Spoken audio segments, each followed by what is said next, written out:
ಹಿಮಾಲಯದ ಈ ಸರೋವರದಲ್ಲಿವೆ ನೂರಾರು ಅಸ್ಥಿಪಂಜರ. ಮೂಳೆಗಳ ಮೂಲದ ಬಗ್ಗೆ ಇನ್ನೂ ಸಿಕ್ಕಿಲ್ಲ ಉತ್ತರ. ಉತ್ತರಾಖಂಡ್ನಲ್ಲಿರುವ ಈ ಕೆರೆಯ ಹೆಸರು ರೂಪ್ಕುಂಡ್. ಇದು ಸಮುದ್ರ ಮಟ್ಟದಿಂದ 16,000 ಅಡಿಗಳಿಗಿಂತ ಹೆಚ್ಚು ಎತ್ತರದಲ್ಲಿದೆ.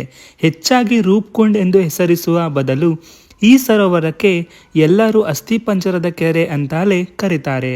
ವಿಜ್ಞಾನಕ್ಕೂ ಉತ್ತರ ಸಿಗದ ಲೆಕ್ಕವಿಲ್ಲದಷ್ಟು ನಿಗೂಢ ಜಾಗಗಳಿವೆ. ನಮ್ಮ ದೇಶದಲ್ಲೂ ಇಂತಹ ಬೇಕಾದಷ್ಟು ಸ್ಥಳಗಳಿವೆ. ಇಂತಹ ನಿಗೂಢ ಸ್ಥಳಗಳಲ್ಲಿ ಒಂದು ಹಿಮಾಲಯದ ಈ ತಾಣ. ಈ ಸರೋವರದಲ್ಲಿವೆ ನೂರಾರು ಅಸ್ಥಿಪಂಜರ. ಹಿಮಾಲಯದಲ್ಲಿರುವ ರೂಪ್ಕುಂಡ್ ಸರೋವರವು ಇಂದಿಗೂ ಎಲ್ಲರ ಕುತೂಹಲಕ್ಕೆ ಕಾರಣವಾಗಿರುವ ನಿಗೂಢ ಸ್ಥಳವಾಗಿದೆ.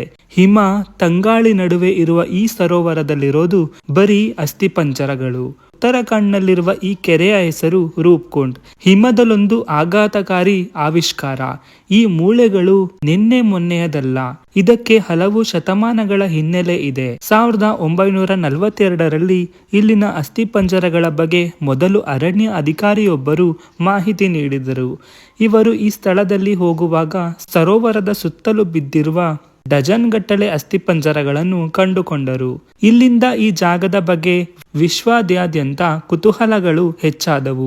ಈ ಮೂಳೆಗಳು ಯಾರದ್ದು, ಇಲ್ಲಿಗೆ ಹೇಗೆ ಇಷ್ಟೊಂದು ಮೂಳೆಗಳು ಬಂದವು ಎಂಬುದರ ಬಗ್ಗೆ ಚರ್ಚೆಗಳು ಶುರುವಾದವು. ಈ ತಾಣದ ಬಗ್ಗೆ ಕ್ರಮೇಣ ಅಧ್ಯಯನಗಳು ಆರಂಭಗೊಂಡವು. ತದನಂತರ ಬಂದ ಒಂದು ಅಧ್ಯಯನವು ಈ ಮೂಳೆಗಳು ವಾಸ್ತವವಾಗಿ ನೂರಾರು ವರ್ಷಗಳಷ್ಟು ಹಳೆಯದು ಎಂದು ತೋರಿಸಿತು. ತದನಂತರ ರೂಪ್ಕುಂಡ್ ಸರೋವರದ ಸುತ್ತಲೂ 800ಕ್ಕೂ ಹೆಚ್ಚು ಅಸ್ಥಿಪಂಜರಗಳು ಕಂಡುಬಂದಿವೆ.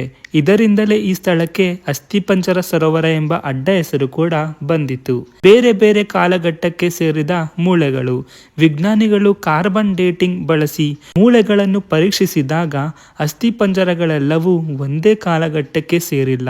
ಕೆಲವು ಮೂಳೆಗಳು 800ರ ದಶಕದಿಂದ, ಇನ್ನು ಕೆಲವು 1800ರ ದಶಕದಿಂದ ಬಂದವು ಎಂಬ ಅಚ್ಚರಿ ಮಾಹಿತಿ ಹೊರಬಿತ್ತು.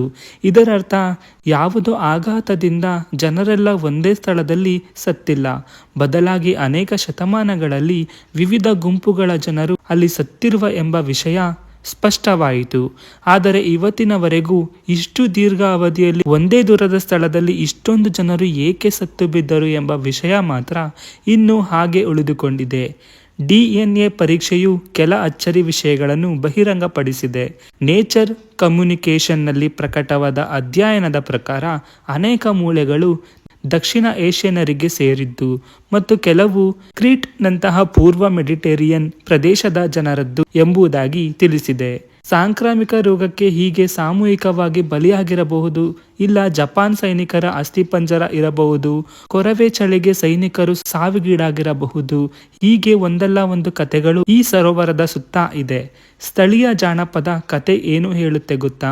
ಕನೌಜ್ನ ಅರಸ ರಾಜ ಜಸ್ವಲ್ ತನ್ನ ಗರ್ಭಿಣಿ ಪತ್ನಿ ರಾಣಿ ಬಲಂಪ ಸೇರಿದಂತೆ ಸಂಸ್ಥಾನದ ಹಲವರೊಂದಿಗೆ ನಂದಾದೇವಿ ದೇವಸ್ಥಾನಕ್ಕೆ ಹೋಗುತ್ತಿದ್ದಾಗ ದುರಂತ ಸಂಭವಿಸಿತು ಎಂದು ಹೇಳುತ್ತವೆ. ಪ್ರಯಾಣದ ಸಮಯದಲ್ಲಿ ರಾಜನ ಹೆಂಡತಿ ಮಗುವಿಗೆ ಜನ್ಮ ನೀಡಿದಳು. ಇದು ಪವಿತ್ರ ಸ್ಥಳವಾಗಿತ್ತು. ಇದನ್ನು ಮಲಿನ ಮಾಡಿದ್ದಕ್ಕೆ ನಂದಾದೇವಿ ಕೋಪಗೊಂಡು ಬಿರುಗಾಳಿಯನ್ನು ಸೃಷ್ಟಿ ಮಾಡಿದಳು. ಈ ವೇಳೆ ಉಳಿದುಕೊಳ್ಳಲು ಸುರಕ್ಷಿತ ಜಾಗ ಸಿಗದೆ ಇವರೆಲ್ಲ ಸಾವನ್ನಪ್ಪಿದರು ಎಂದು ಸ್ಥಳೀಯರು ಮಾತನಾಡಿಕೊಳ್ಳುತ್ತಾರೆ. ಈ ಇಂಟ್ರೆಸ್ಟಿಂಗ್ ಮಾಹಿತಿ ನಿಮಗೆ ಇಷ್ಟವಾಗಿದ್ದಲ್ಲಿ ನಮ್ಮ ಚಾನಲನ್ನು ತಪ್ಪದೇ ಸಬ್ಸ್ಕ್ರೈಬ್ ಮಾಡಿಕೊಳ್ಳಿ. ಧನ್ಯವಾದಗಳು.